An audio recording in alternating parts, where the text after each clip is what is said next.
All right, today we're going to be applying an overstain to these existing chairs. We've already pre-washed them.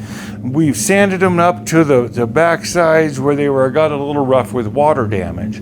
But if I go apply this overstain to this chair now, where it matches up in here, and it doesn't change anything unless there's grain occurrence. So if we got cracked finishes or missing finish from water damage or just abuse and a use, then we need to reapply that before we go staining the whole chair. So let me show you how that's done, and you don't have to have industrial equipment. You can use your spray cans, or you can use a regular HVLP where it shoots it over the top. So stick around and I'll show you how we do it on the professional side. So thanks for watching, guys.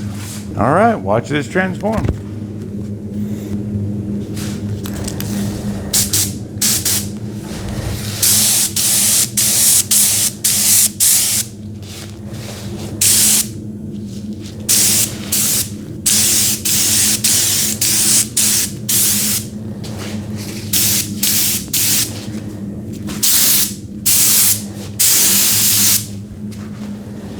You can see how just a nice wet coat where the wear marks are can really transform your finish.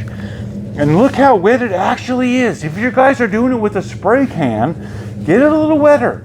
Mine's a little thicker than yours, so you can go twice as much. You can go this direction and that direction. So keep that in mind as well. So good luck with your projects, folks. All right, now let's watch this one transform. All right, it's going to go from this really rough look, and we're going to make it really pretty. So watch it. You can do the same thing. This is nothing that I can do that you can't do. So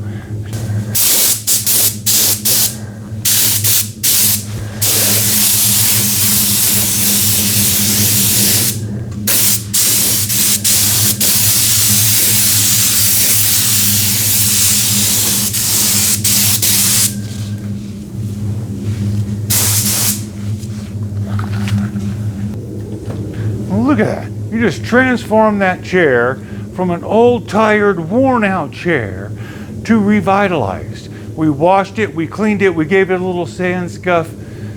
You want to see the whole process? Look around. It's probably right there. This baby ain't done. Thanks for watching, guys. We'll see you on the next one.